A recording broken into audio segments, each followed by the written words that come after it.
Yes, hello everybody. I'm Allison Nance. I'm the managing director for the Nicholson Project. Thank you so much for joining us this afternoon for an artist talk with our exhibiting artist, Hoesy Corona. Um, just a few housekeeping things. After Hoesy's talk, we will be taking questions. So if you just hold your questions to the end, to that time frame. And then at the time, you can either use the raise hand function. It's at the bottom of your screen. If you can't figure that out, you can like physically raise your hand and we'll just try to keep an eye on that as well. And if you don't want to ask your questions out loud, you can also put them in the chat and we'll try to monitor that between the two of us.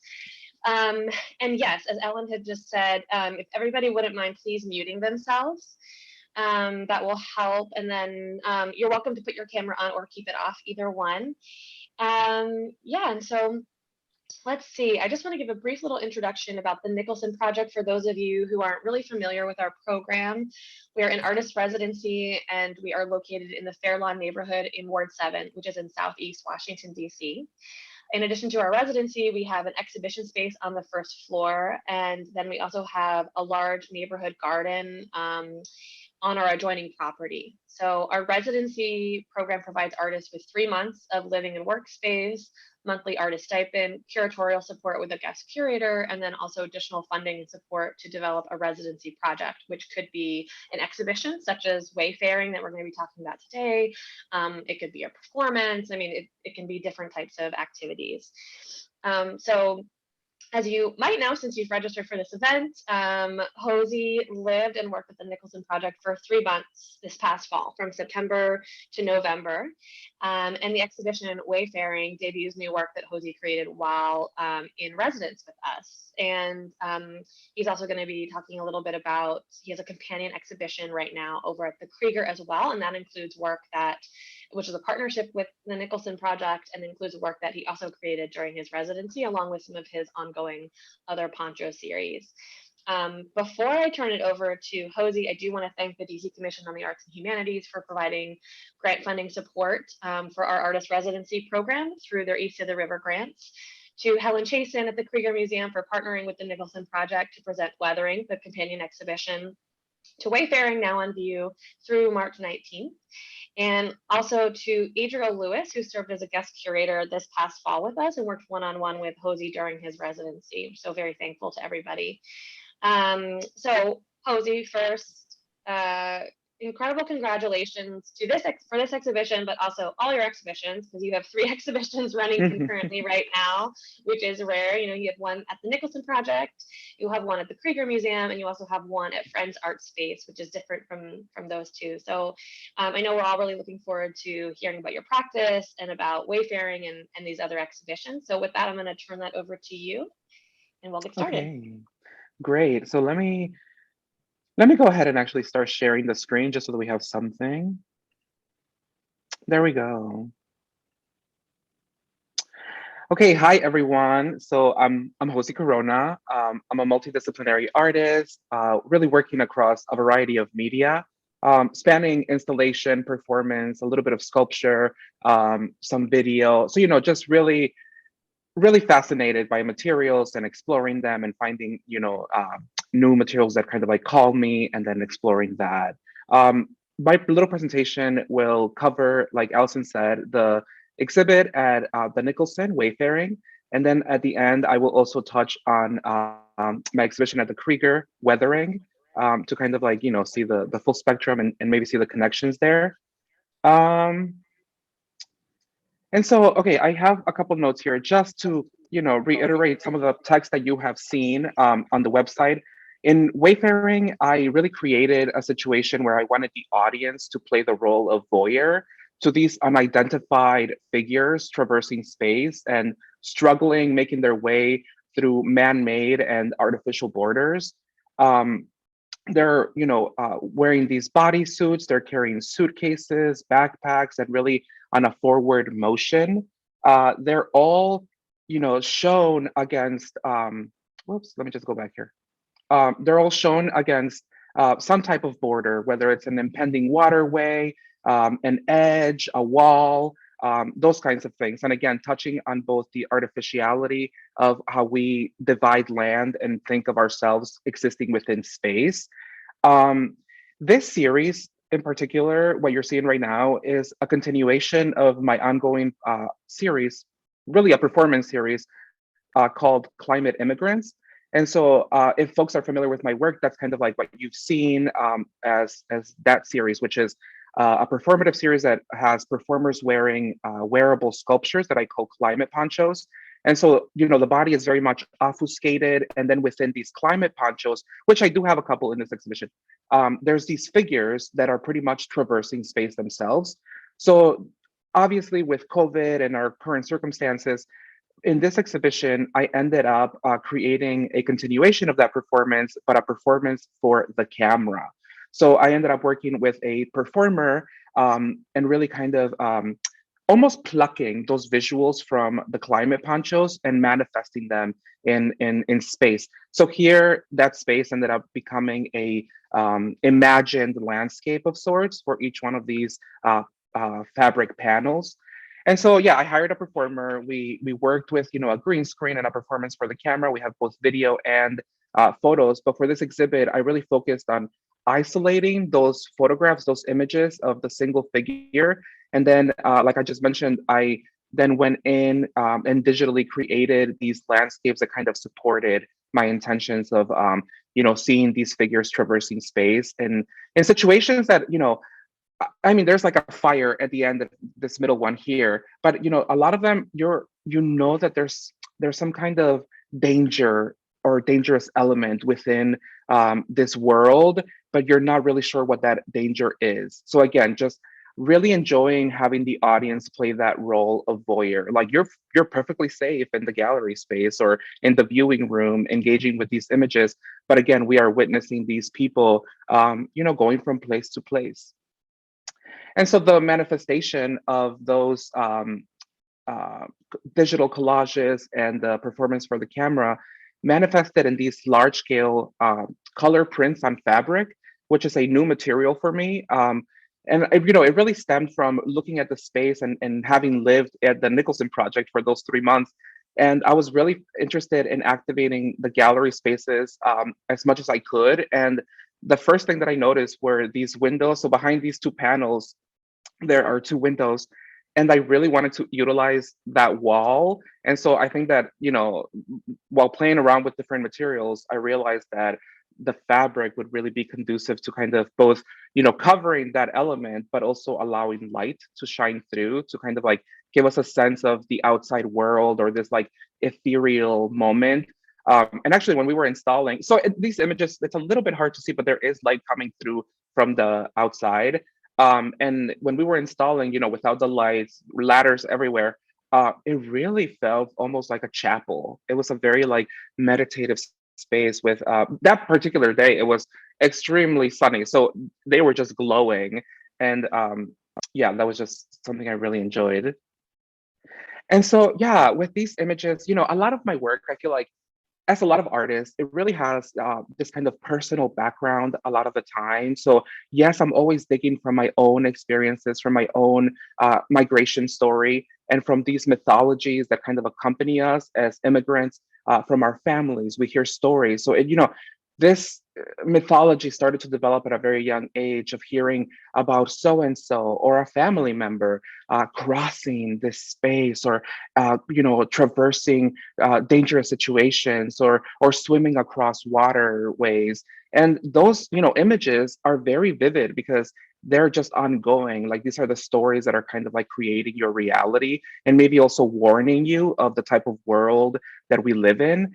And so they start with a very personal, kind of like seed, if you will. But then the way that I function is that I do kind of then dilute it a little bit, just because maybe I feel a little self-conscious, including too much of myself or being too autobiographical. So I end up then taking those elements and creating a situation where I want more entry points for a variety of viewers. So here, instead of really thinking about any one particular, migrant story, I'm really kind of meshing two elements: the notion of immigration and the notion of climate change. So that really it's this current moment where we're maybe redefining and rethinking what is an immigrant and what is our relationship to the natural world, because it makes me, and again, with pointing out these notions of the man-made versus the natural borders, right? Like, what does it mean to have these borders that divide us in the face of, say,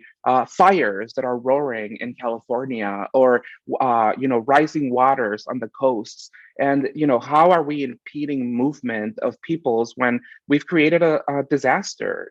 So I think that in this current moment, we are actively re-engaging and recrafting our own relationship to those two situations. And again, I think for me, what I enjoy is that it creates those entry points for a broader audience. And so, here, actually, this image here, the one with the tree, I'm also obviously always aware of my space and my surroundings. So that beautiful tree is actually a tree that is right on the garden area of the Nicholson Project. So, it kind of like those little elements enter. And this is how I start kind of like remixing these mythologies as I'm thinking about my own personal histories, but then thinking about my own present moment. I think another element of how I arrived to this series is, for the past 6 years, really, I've been, residency hopping, going to a couple of fellowships, so really just feeling like a little bit of a nomad and thinking, oh my God, like, why is it so easy for me to like, well, I don't know if it's easy anymore, but it felt very easy to like pick up and go to the next place. So I think that when I came to the Nicholson, it was kind of like my return full time to the East Coast.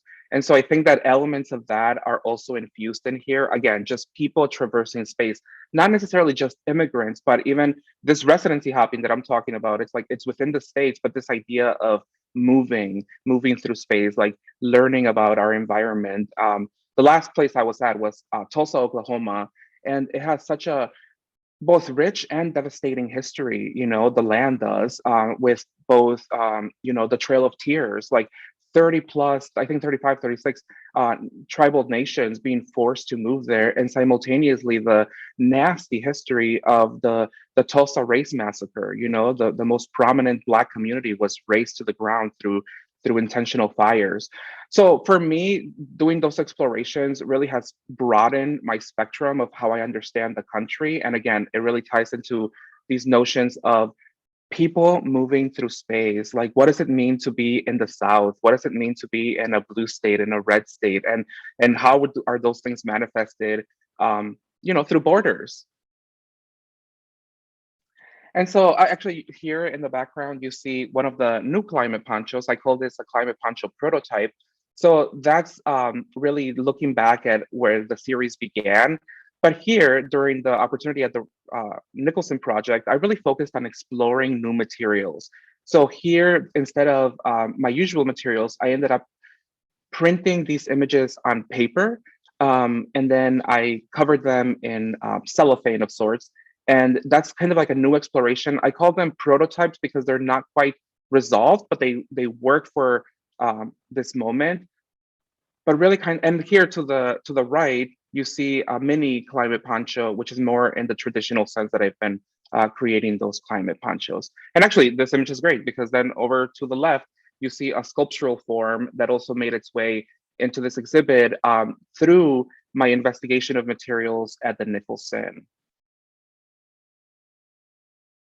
And you know what? Just because I was asked not too long ago about, for instance, these little images here that this performer is carrying, it's almost like I was describing it as, it's almost like a memory, or the way we think about photographs, and the way I was mentioning these personal histories that are passed down through, oral stories in my family. And so these, images are very reminiscent of the figures themselves, and I think of them carrying their own histories with them.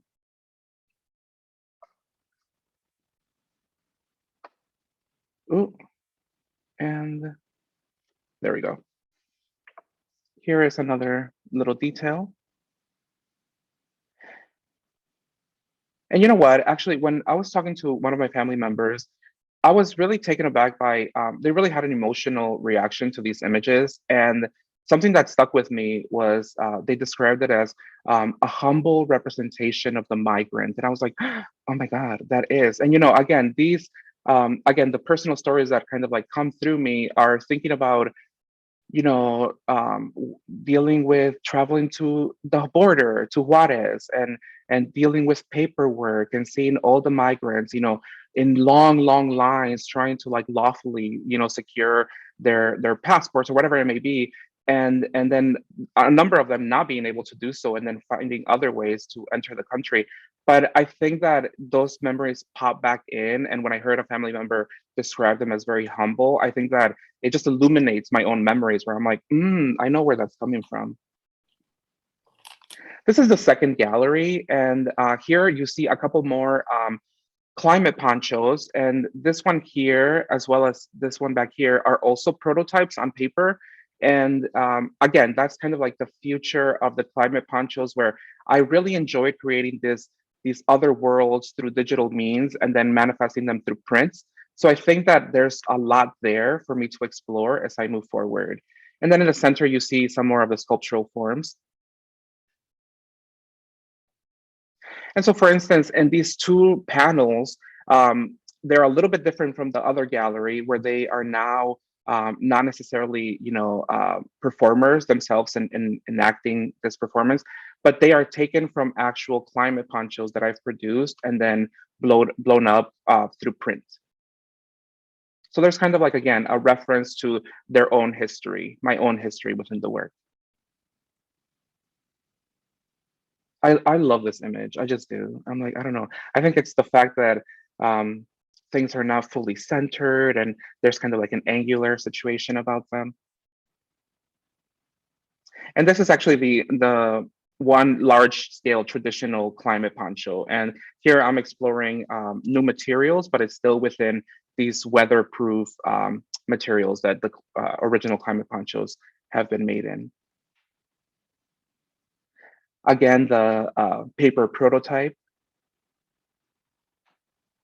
And so essentially, I think that what I'm most excited about is that, again, here they are. Here are the visuals that I've been using consistently, but I love that they're now being manifested as figures, as real, people.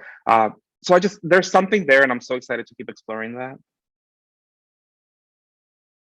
And then, during residencies, I feel like it's such a gift to have the opportunity to, really engage in the studio practice, right? So I didn't necessarily come in with a clear idea of actually, I did come in with a clear idea, but then through the process of investigating, things change, and that's the beauty of residency. So here, I was really quite interested in just, exploring a new material. So here I was exploring foam as kind of like, the sculpture making material.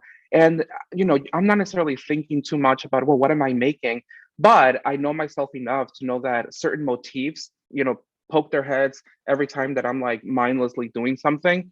So this motif of the flowering head is something consistent throughout my work, most of the time in the form of headpieces that I use in performances.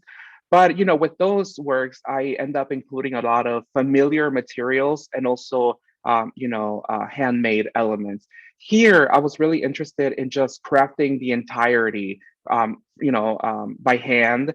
And this is the first time that I've actually created my own flowers and leaves. And honestly, I mean, how can I go back to like using, familiar materials when now I realize the possibility of that hand, right? It's like, so I'm obsessed. And I think, and obviously, I will keep exploring. What happens after residencies for me is that I have fuel for, many months, if not years. So now I'm obviously already thinking about, oh my God, these are so lightweight because they are foam, that I'm thinking that they could easily translate to headdresses for future performances.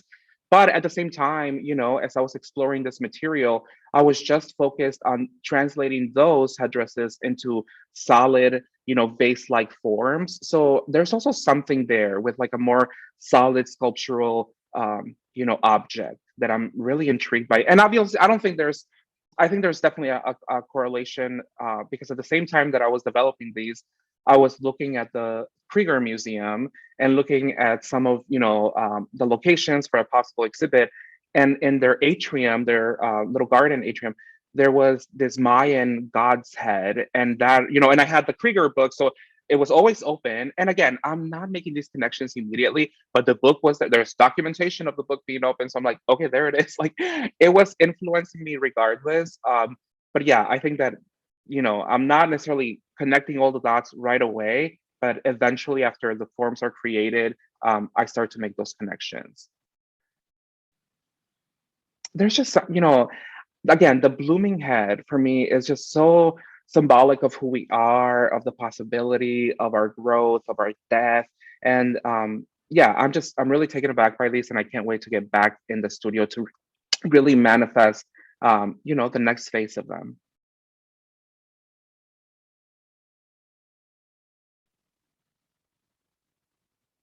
Yeah, I just feel like the quality of the material really lends itself to this kind of like very delicate detail that I'm really intrigued by. Again, it's foam, so they're so lightweight that I'm like, I just can't believe I didn't discover this material earlier.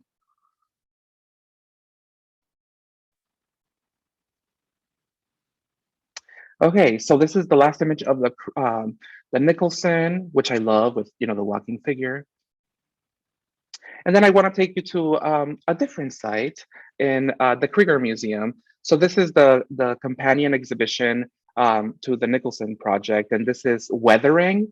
And so here I focus more on presenting, the climate ponchos from performances.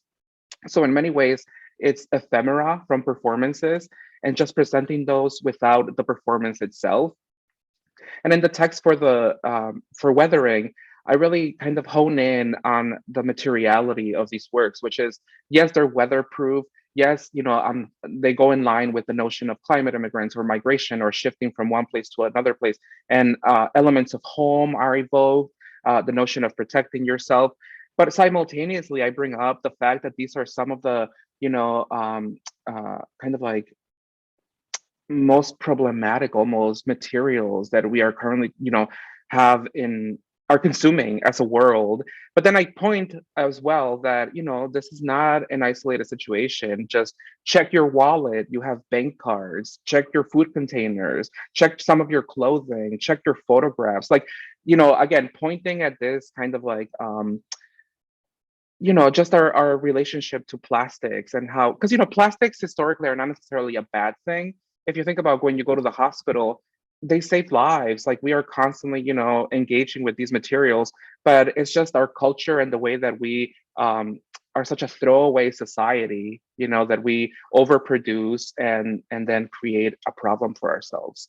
And these images again, there was a shift when I started making these because they no longer just solely show the figure in motion traversing space, and they become very personal. But this purple one here, my father passed away a little bit over a year ago, and suddenly that image came into the work, and I feel like instead of stopping myself and being like, oh, that's not the figure in motion, somehow it made sense to me that those figures in motion won't be in motion forever. And the image to the my right, this one here with the two figures, is also again not necessarily figures in motion, but it's figures in an intimate moment, a moment of connection.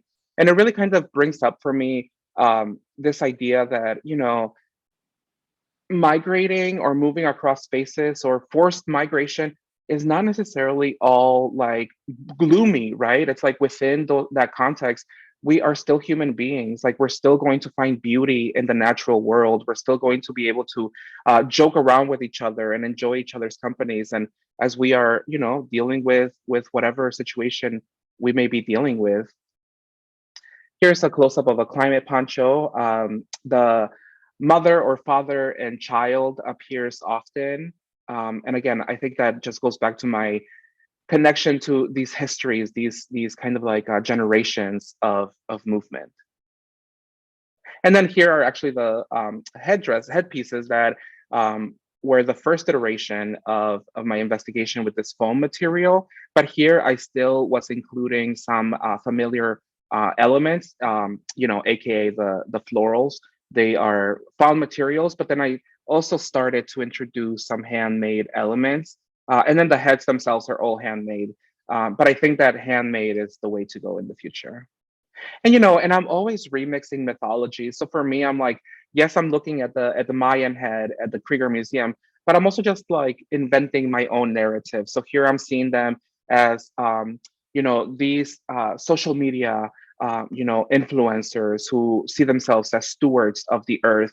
And so for me, I'm just like, that's the narrative that I like to remix and fabulate, but it's what makes me manifest them and carry through with them. Here's a close up again. I paired them with some smaller ponchos. I think it's a nice, shift.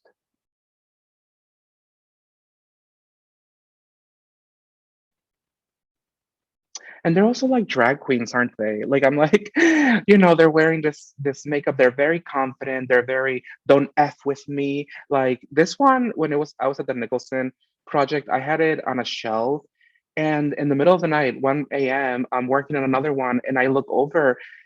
And I was frightened. The way it was staring at me, it was horrible. And I actually felt fear in my body. And I was like, oh my God. And then we reconciled afterwards, of course. Okay, and that's the last image. So yeah, I'll open it up to questions. I know that we have, thank you so much, Hoesy. And I know that we have some questions that were like populating in the chat. So maybe we could start with those. Let me just make sure I'm catching them as I scroll through Do you here. think it's nice to have the image up, or should I remove the screen share? Why don't you remove it so in case we can see you larger. Great. There we go.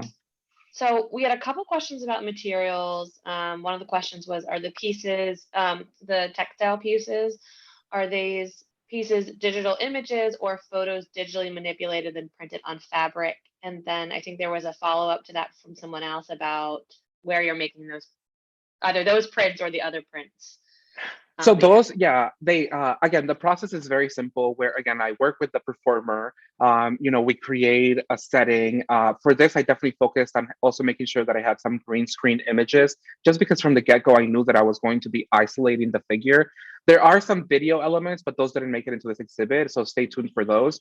But then I take that image, and for the most part, that image itself is left alone at the beginning, and then the background is where I go ahead and really kind of invent a setting, an environment for them. And again, I'm pulling from various points, like including the Nicholson backyard. But the main thing that I was thinking about was these artificial borders. So as I was artificial and man-made, or artificial and natural borders. So whichever way I was making them, I was just always had that in the back of my mind, and keeping that as at the foreground, but just playing around, creating these visuals that were compelling. And then in the process of creating them, I realized that I didn't necessarily like them as they were. So I didn't necessarily like just the photograph, if you will, of the performer. So then I started playing with some filters, very rudimentary filters. And I do have a painting background. So then I got really excited, because when I would put these filters on, they created a painterly quality on the images. So when you actually look at the images up close, they are very textured. And again, it's almost like oil paint, with like a palette knife or something. Yeah, and then those were then printed on fabric. And you know what? Just because I'm not as familiar with these new materials, but that's my point when I'm like in residency. So I was very much exploring them. I ended up ordering them from London, of all places. I was like, oh no, like I just couldn't secure a place locally, but now I have found a place that is more local. But yeah, they came all the way from London, and I was like, okay, I'm that person now. And similarly with the paper prints, and the similar situation, I manipulated the environments, and then for the ones on paper, I also then included some vinyl elements that are reminiscent of the original climate ponchos.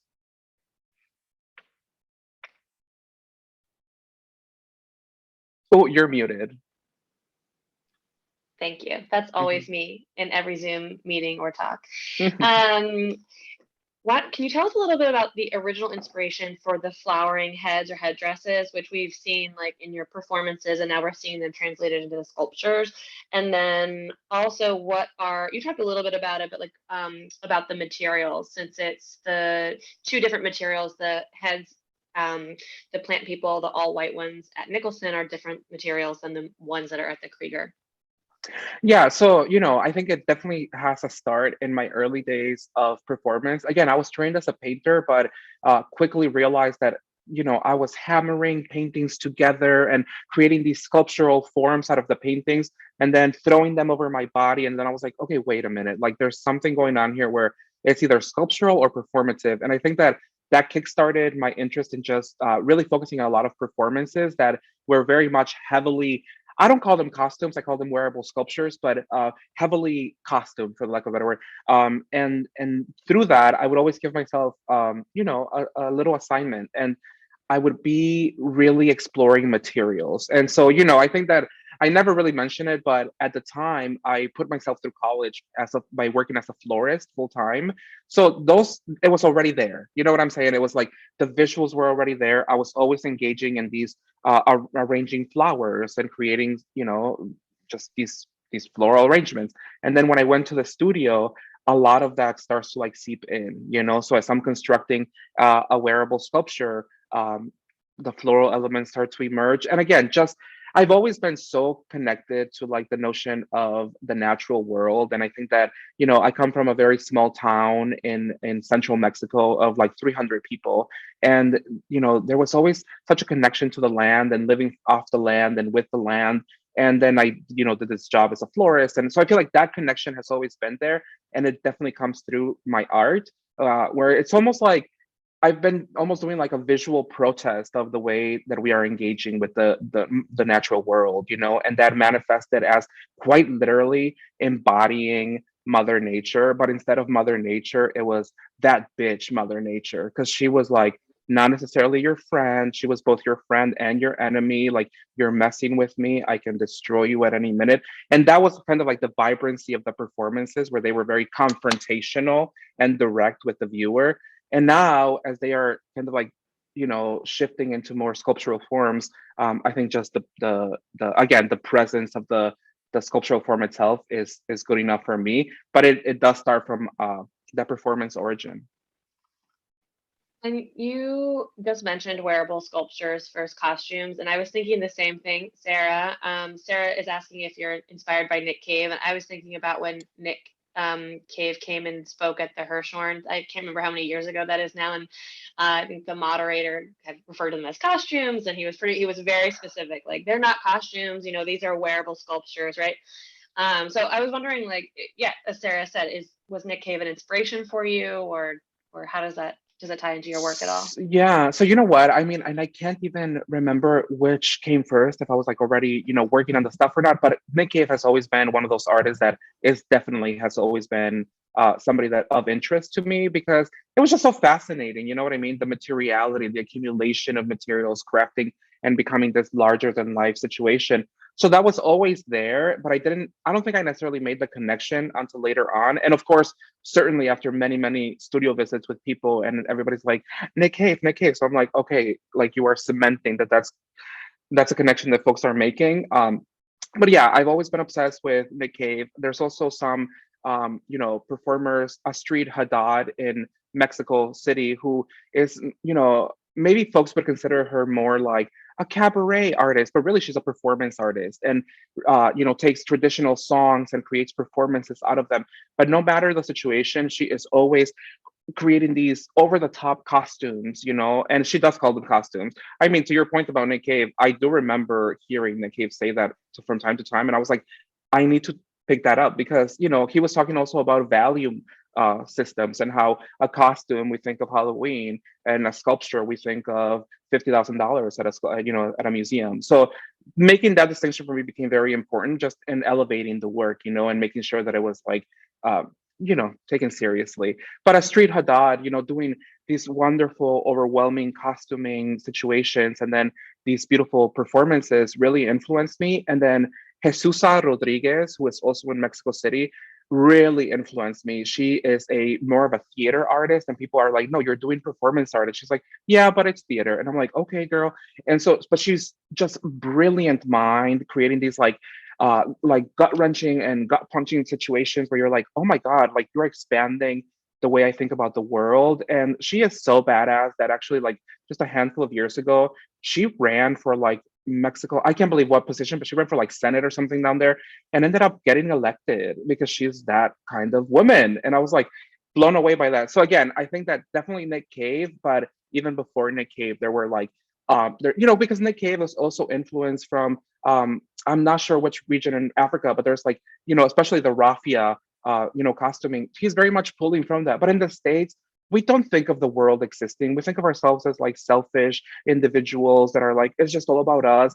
But he's pulling from other traditions. And so I think similarly, I've always been aware of the traditions in Mexico, and even the colorful elements that I include in my work are very much pulled from that. And actually, somebody sent me this letter and I left it up, but um, they were like, when I went to Wayfaring, I was moved by how the bright, bold colors were contrasted with a foreboding sense of desolation, fatigue, and longing. And I was like, oh my God, I don't know. That just like, I was like, oh, I love that. But again, I think it goes back to just being so influenced by the cultural practices in Mexico. And even though I left at a very young age, when I was like 6 years old, that stuff never leaves you, and actually I remember being in college and people being like, your work is very Mexican, and I didn't know what that meant. And I think that maybe they didn't mean it in a positive way, but the way that I took it was, oh, do you mean my work is very colorful, it's elegant, it's specific, and it's powerful? Thank you.